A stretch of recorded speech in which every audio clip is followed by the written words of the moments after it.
रात का समय था, लगभग 10 बजे का, और सड़कों पर गहरा सन्नाटा पसरा हुआ था, मानो पूरा शहर नींद में डूब चुका हो। लेकिन इसी सन्नाटे को चीरती हुई एक लड़की धीरे धीरे सड़क किनारे कदम बढ़ाती चली जा रही थी। उसके चेहरे पर आत्मविश्वास की झलक साफ दिखाई दे रही थी, लेकिन आंखों में चिंता की परछाई भी थी। लड़की ने पीले रंग का सूट सलवार पहन रखा था और हल्का दुपट्टा उसके कंधे पर लहराता हुआ उसे और भी आकर्षक बना रहा था। ये कोई आम लड़की नहीं थी, बल्कि जिले की बहादुर और तेज तर्रार आईपीएस ऑफिसर पूजा शर्मा थी। पूजा इस समय अपनी मां की तबीयत बिगड़ने की वजह से डॉक्टर के घर दवा लेने जा रही थी। उसके कदमों में मजबूती थी, लेकिन मन में एक अजीब सी बेचैनी भी थी, क्योंकि घर पर मां की हालत सोचकर उसका दिल घबराया जा रहा था। रास्ते में जब वह शहर के पुराने मोड़ पर पहुंची तो उसने देखा कि सड़क किनारे कुछ पुलिस वाले बैठे हुए हैं। 3-4 हवलदार और उनके बीच थाने का इंस्पेक्टर मल्होत्रा भी मौजूद था। सामने शराब की खुली बोतलें पड़ी थीं, मोबाइल पर ऊंची आवाज में गाने बज रहे थे और सब नशे में चूर होकर जोर जोर से ठाके लगा रहे थे। उनकी गंदी फप्तियां सुनकर पूजा का चेहरा तमतमा उठा, क्योंकि वह जानती थी कि यह वही लोग हैं जिन पर जनता का भरोसा होना चाहिए, लेकिन वे खुद कानून तोड़कर सड़क पर तमाशा बना रहे हैं। तभी अचानक मल्होत्रा की नजर पूजा पर पड़ी। उसने बगल में बैठे एक हवलदार को ठोकर मारते हुए धीमे स्वर में, लेकिन इतनी ऊंची आवाज में कहा कि बाकी सब सुन लें, अरे देखो तो, इतनी रात को कौन सी परी हमारे सामने आ रही है, चलो जरा मजा लेते हैं उसकी। यह बात सुनकर हवलदार भी शरारती हंसी में शामिल हो गए। वे यह सोच भी नहीं सकते थे कि उनके सामने चल रही यह लड़की कोई राहगीर नहीं, बल्कि जिले की वही आईपीएस है जिसकी ईमानदारी और सख्ती की चर्चा हर ओर होती है। पूजा कुछ पल को ठिठकी, लेकिन उसने तुरंत खुद को संभाला, गहरी सांस ली और उनके पास पहुंचकर सख्त आवाज में बोली, तुम लोग पुलिस होकर इस तरह की हरकत कर रहे हो, खुलेआम सड़क पर बैठकर शराब पी रहे हो, गंदे गाने बजा रहे हो। सरकार ने जिस शराबबंदी कानून को लागू किया है उसका मजाक उड़ाते हुए तुम खुद उसका उल्लंघन कर रहे हो। अगर तुम ही ऐसा करोगे तो जनता से क्या उम्मीद की जा सकती है। पूजा की आवाज में ऐसी दृढ़ता थी कि एक पल के लिए हवलदार खामोश हो गए, मगर मल्होत्रा पर इसका कोई असर नहीं हुआ। वह लड़खड़ाते हुए खड़ा हुआ और पूजा के सामने आकर बोला, अरे मैडम, इतनी रात को कहां जा रही हो? बड़ी खूबसूरत लग रही हो, कभी हमारी ओर भी नजरें डाल दिया करो, हम भी तो तुम्हारे दीवाने हो सकते हैं। उसने बेहुदा हंसी हंसते हुए पूजा का हाथ पकड़ने की कोशिश की। पूजा का गुस्सा फट पड़ा। उसने हाथ झटकते हुए कहा, इंस्पेक्टर, मैं आपको इज्जत दे रही हूं इसलिए चुप हूं, लेकिन आप लोग बहुत बड़ी गलती कर रहे हैं और मैं इस पूरे मामले की रिपोर्ट दर्ज करवाऊंगी। यह सुनते ही मल्होत्रा जोर से ठाका मारकर बोला, रिपोर्ट दर्ज करवाओगी? अरे पूरा थाना मेरा है, मैं ही इस थाने का मालिक हूं, और अगर मैं चाहूं तो तुम्हें अभी गिरफ्तार कर सकता हूं। तुम क्या कर लोगी, समझी ना? इतना कहकर उसने फिर पूजा का हाथ पकड़ लिया और पास खींचने लगा और गुर्राकर बोला, ज्यादा जुबान चलाएगी तो अभी जुबान खींच लूंगा। यह सुनकर पूजा के पैरों तले जमीन खिसक गई। उसने सोचा भी नहीं था कि एक थाने का इंस्पेक्टर इतनी गिरावट तक जा सकता है, लेकिन अगले ही पल उसने खुद को संभाला और दृढ़ स्वर में बोली, आप हद पार कर रहे हैं, सुधर जाइए, वरना मैं आप सबको निलंबित करवा दूंगी। मुझे कमजोर मत समझिए, आपको यह पता ही नहीं कि मैं कौन हूं, इसलिए मुझे टक्कर मत दीजिए। मगर मल्होत्रा ने उसकी बातों पर जरा भी ध्यान नहीं दिया। वह और करीब आने की कोशिश करता रहा। पूजा ने मन ही मन सोचा कि अब वक्त आ गया है सच्चाई सामने लाने का। उसने ऊंची आवाज में कहा, मैं आईपीएस ऑफिसर पूजा शर्मा हूं और तुम सबकी हरकतों की रिपोर्ट सीधे उच्च अधिकारियों को दूंगी। यह सुनते ही बाकी हवलदारों के चेहरों का रंग उड़ गया। वे समझ गए कि यह लड़की कोई साधारण नहीं है, लेकिन मल्होत्रा पर फिर भी नशे का असर था और उसने अपने लहजे में अकड़ भरते हुए कहा, आईपीएस हो तो क्या हुआ, यहां रात को अकेली क्या कर रही हो? हमसे पंगा लोगी तो पछताओगी। यह कहकर उसने पूजा को और कसकर पकड़ा। तभी पूजा ने पूरे जोर से खुद को छुड़ाया और उसकी आंखों में आंखें डालकर कहा, तुम्हें यह रात बहुत भारी पड़ने वाली है। मल्होत्रा पूजा की इस दृढ़ता से थोड़ा डगमगाया, लेकिन अपनी अकड़ दिखाने के लिए उसने हवलदारों को इशारा किया कि इसे रोक लो। अब माहौल बेहद तनावपूर्ण हो गया। चारों ओर सन्नाटा और इन सब की आवाजें गूंज रही थीं।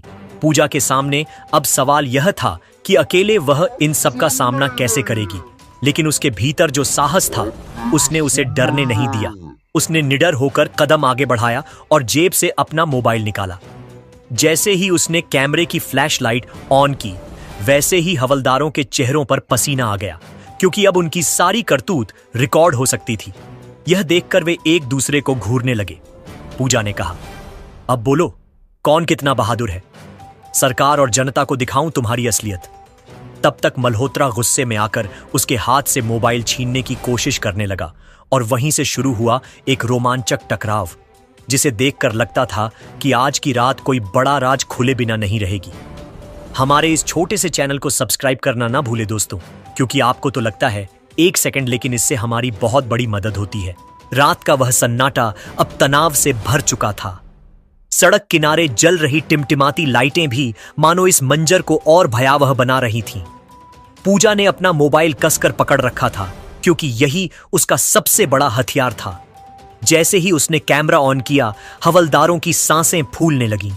वे सोच भी नहीं पा रहे थे कि यह क्या हो गया। इंस्पेक्टर मल्होत्रा ने गुस्से में गुर्राकर कहा, फोन बंद कर दो, वरना अंजाम बहुत बुरा होगा। लेकिन पूजा की आंखों में दृढ़ता और हिम्मत की ज्वाला थी।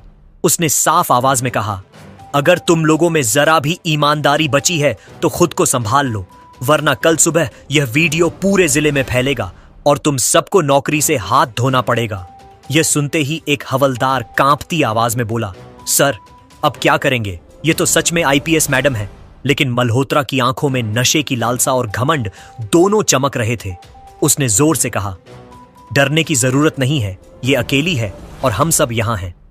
चाहे जितना हंगामा कर ले, मैं इसका फोन तोड़ दूंगा और इसे भी समझा दूंगा कि कानून का मालिक कौन है। पूजा ने उसकी तरफ घूर कर कहा, कानून का मालिक जनता है और जनता के लिए काम करने वाले अधिकारी हैं। तुम जैसे लोग कानून के दुश्मन हो, जो अपने ही गणवेश की बेइज्जती कर रहे हो।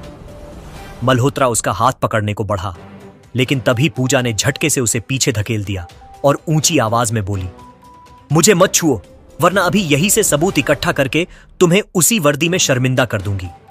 उसकी आवाज इतनी बुलंद थी कि सड़क के दूसरी ओर के कुछ लोग खिड़कियों से झांकने लगे। भीड़ अभी इकट्ठा नहीं हुई थी, लेकिन धीरे धीरे माहौल में हलचल बढ़ रही थी। यह देख हवलदार घबरा गए, क्योंकि अगर जनता ने देख लिया तो मामला यहीं से फैल जाएगा। मगर मल्होत्रा पीछे हटने को तैयार नहीं था।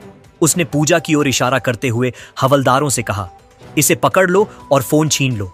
आदेश सुनते ही हवलदार आगे बढ़े, लेकिन पूजा ने तुरंत जेब से सीटी निकालकर जोर से फूंक मारी। तेज आवाज रात की खामोशी को चीर गई और आसपास के चौकीदारों और कुछ राहगीरों का ध्यान तुरंत उधर चला गया। धीरे धीरे वहां कुछ लोग जमा होने लगे। अब हालात पलटने लगे थे। पूजा ने मौके का फायदा उठाते हुए सबके सामने ऊंची आवाज में कहा, देखिए, ये वही पुलिस वाले हैं जिन्हें जनता की रक्षा करनी चाहिए, लेकिन ये सड़क किनारे बैठकर शराब पी रहे थे और कानून का मजाक बना रहे थे। भीड़ में खुसुर फुसुर होने लगी। लोग अपने मोबाइल निकालकर वीडियो बनाने लगे। ये देखकर हवलदारों की हालत और खराब हो गई। उनमें से एक तो पीछे हट गया और धीरे से बोला, मैडम, हमें माफ कर दीजिए, हम मजबूरी में इनके साथ बैठे थे। यह सब इंस्पेक्टर साहब की हरकत है। पूजा ने उसकी ओर देखा और कहा, अगर सच में अपनी गलती मानते हो तो अभी इसी वक्त यहां गवाही दो कि इंस्पेक्टर ही सबके पीछे है। तभी भीड़ में से एक बुजुर्ग ने आवाज दी, बेटी, सच कह रही है तो डरना मत, जनता तुम्हारे साथ खड़ी होगी। ये सुनते ही हवलदार का साहस बढ़ा और उसने डरते डरते कहा, हाँ मैडम, ये सब इंस्पेक्टर मल्होत्रा की करतूत है। वही बोतलें लाया और हमें मजबूर किया। पूजा ने उसकी बात रिकॉर्ड कर ली। अब मल्होत्रा का चेहरा गुस्से से लाल हो उठा। उसने हाथ में रखी बोतल जमीन पर पटकी और दहाड़ते हुए कहा, गवाही दोगे मेरे खिलाफ? तुम सबकी खैर नहीं। मगर अब हालात उसके हाथ से निकल चुके थे। भीड़ बढ़ती जा रही थी। लोग चर्चा कर रहे थे कि आईपीएस मैडम अकेली होकर भी इन बदमाशों से भिड़ गईं। पूजा ने मौके को और मजबूत करने के लिए कहा, अब यह जनता तय करेगी कि ऐसे पुलिस वालों को बख्शा जाए या नहीं। तभी भीड़ में से किसी ने कहा, हमें भी थाना जाना होगा और सब बताना होगा। अब मल्होत्रा पूरी तरह बौखला गया। उसने पूजा के करीब आकर धीमे स्वर में कहा, देख ले लड़की, तू मुझे जितना चाह ले, परख ले, पर कल सुबह होते ही तेरे लिए हालात बदल जाएंगे। तेरी कुर्सी हिल जाएगी। तू सोच भी नहीं सकती कि मेरे पीछे कौन कौन खड़ा है। पूजा ने बिना डरे उसकी आंखों में आंखें डालते हुए कहा, जो तेरे पीछे है वो भी तेरे साथ गिरेगा और अब जो सच सामने आ चुका है उसे कोई ताकत दबा नहीं सकती। तभी अचानक पीछे से सायरन की आवाज गूंजी। लगता था कि किसी ने चौकी में खबर कर दी थी और अब गश्ती गाड़ी वहां आ रही थी। आवाज सुनते ही मल्होत्रा का चेहरा फक पड़ गया, क्योंकि उसे अंदाजा था कि अब मामला उसकी पकड़ से बाहर जा रहा है। पूजा ने राहत की सांस ली, लेकिन साथ ही उसे एहसास था कि यह खेल यहीं खत्म नहीं होने वाला, बल्कि असली लड़ाई तो अब शुरू होगी, क्योंकि मल्होत्रा की धमकी में छिपा राज आने वाले समय में उसकी राह और कठिन बना सकता है। हमारे इस छोटे से चैनल को सब्सक्राइब करना ना भूले दोस्तों, क्योंकि आपको तो लगता है 1 सेकंड, लेकिन इससे हमारी बहुत बड़ी मदद होती है। गश्ती गाड़ी की तेज सायरन की आवाज पूरे इलाके में गूंजने लगी, तोड़ते हुए उस सन्नाटे को जिसमें अभी तक इंस्पेक्टर मल्होत्रा की दबंगई गूंज रही थी। जैसे ही गाड़ी रुककर खड़ी हुई, उसमें से 2 सब इंस्पेक्टर और 4 सिपाही बाहर निकले और भीड़ को हटाने लगे। लोगों की खुसुर फुसुर और कैमरे से रिकॉर्डिंग की हलचल को देखकर उन्हें तुरंत अंदाजा हो गया कि यहां कुछ बड़ा हुआ है। पूजा ने आगे बढ़कर उन सब इंस्पेक्टरों को पूरी घटना बताई और साथ ही अपने मोबाइल में रिकॉर्ड किया हुआ सबूत दिखा दिया। मल्होत्रा पहले तो संभलने की कोशिश करता रहा और बोला, मैडम झूठ बोल रही हैं, इन्होंने खुद हमें उकसाया है। मगर वहां मौजूद हवलदार और जनता सबने मिलकर सच्चाई सामने रख दी। हवलदार ने सीधे गश्ती अफसरों के सामने कह दिया कि यह सब मल्होत्रा की करतूत है, उसी ने शराब मंगवाई थी और हमें मजबूर किया था। यह सुनकर गश्ती अफसर सन्न रह गए, क्योंकि मामला अब मामूली नहीं रहा था। सीधे एक आईपीएस ऑफिसर से उलझने और शराबबंदी कानून तोड़ने का आरोप सामने था।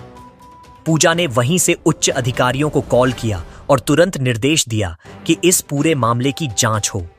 भीड़ अब पूरी तरह पूजा के पक्ष में थी। हर कोई उसकी बहादुरी की तारीफ कर रहा था, लेकिन मल्होत्रा का चेहरा नफरत और डर से तमतमा उठा था। उसने पूजा की ओर देखते हुए धीरे से कहा, तू जीत गई है आज, लेकिन देखना कल सुबह तक सब बदल जाएगा, क्योंकि मेरे पीछे बड़े बड़े हाथ हैं जिनकी पकड़ तू तोड़ नहीं पाएगी। पूजा ने उसकी आंखों में देखते हुए कहा, अगर तेरे पीछे कोई बड़ा है तो उसे भी सामने आने दे, ताकि सच सबके सामने आए। मैं किसी से नहीं डरती। तभी गश्ती पुलिस ने मल्होत्रा और वहां मौजूद बाकी हवलदारों को हिरासत में ले लिया और उन्हें गाड़ी में बैठा दिया। जनता ताली बजाने लगी, लेकिन पूजा के दिल में अजीब सी बेचैनी थी। उसे पता था कि यह तो बस शुरुआत है, असली खेल अब होगा। अगले दिन सुबह जब यह खबर अखबारों और चैनलों में छपी तो पूरे जिले में टहलका मच गया। हर जगह पूजा की बहादुरी की चर्चा होने लगी। लोग कहने लगे कि अकेली लड़की होकर भी उसने नशे में धुत पुलिस वालों से भिड़कर उनकी सच्चाई उजागर कर दी। लेकिन इसी बीच अफवाहें भी फैलने लगीं कि कुछ बड़े अफसर और नेता मल्होत्रा को बचाने के लिए दबाव बना रहे हैं। पूजा ने इन खबरों को नजरअंदाज नहीं किया, बल्कि उसने अपनी पूरी टीम को इकट्ठा किया और कहा, अगर यह सच है तो हमें पूरी ताकत से सच को साबित करना होगा, क्योंकि यह केवल मेरी लड़ाई नहीं है, बल्कि उस व्यवस्था की लड़ाई है जिस पर जनता का भरोसा टिका हुआ है। धीरे धीरे दबाव बढ़ने लगा। ऊपर से कॉल आने लगी, इशारे होने लगे कि मामले को शांत कर दो। लेकिन पूजा ने हार नहीं मानी। उसने सारे सबूत इकट्ठा किए, गवाहों के बयान दर्ज करवाए और पूरा केस मजबूत कर दिया। लेकिन इसी बीच मल्होत्रा के समर्थकों ने माहौल खराब करने की कोशिश की। अफवाहें फैलाईं कि पूजा ने अपने पद का गलत इस्तेमाल किया है और यह सब केवल प्रचार पाने के लिए किया है। यह सुनकर जनता में कुछ लोग दुविधा में पड़ गए, लेकिन ज्यादातर लोग सच्चाई जानते थे। उन्होंने खुलकर पूजा का साथ दिया। सैकड़ों लोग उसके समर्थन में डीएम ऑफिस के बाहर इकट्ठा हो गए और नारे लगाने लगे कि सच्चाई के साथ खड़े हैं। पूजा शर्मा को इंसाफ दिलाना ही होगा। यह देखकर बड़े अधिकारियों पर भी दबाव बना और उन्हें जांच को सही तरीके से आगे बढ़ाना पड़ा। आखिरकार कई दिनों की जद्दोजहद और कठिन लड़ाई के बाद जांच रिपोर्ट सामने आई, जिसमें साफ लिखा था कि इंस्पेक्टर मल्होत्रा और उसके साथियों ने शराबबंदी कानून तोड़ा, जनता के साथ अभद्रता की और एक वरिष्ठ अधिकारी का अपमान किया। यह रिपोर्ट जैसे ही सामने आई, वैसे ही पूरे शहर में खुशी की लहर दौड़ गई। लोग ताली बजाकर कहने लगे कि सच की जीत हुई है। मल्होत्रा और उसके साथियों को तुरंत निलंबित कर दिया गया और उनके खिलाफ सख्त कार्रवाई शुरू कर दी गई। पूजा ने जब यह खबर सुनी तो उसकी आंखों में चमक आ गई। उसने मन ही मन सोचा कि मां की तबीयत के लिए निकली। उस रात ने मुझे ऐसी लड़ाई में झोंक दिया जिसका अंत अब जाकर हुआ है। मगर यह लड़ाई सिर्फ इंस्पेक्टर से नहीं थी, बल्कि उस सोच से थी जो वर्दी के नाम पर जनता को डराती है। पूजा का साहस अब पूरे जिले की पहचान बन चुका था।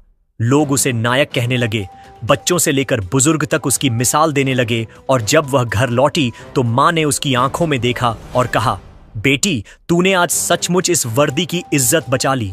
पूजा मुस्कुराई और मन ही मन कसम खाई कि जब तक इस कुर्सी पर है, अन्याय के खिलाफ लड़ाई जारी रहेगी, चाहे सामने कितनी भी बड़ी ताकत क्यों ना हो।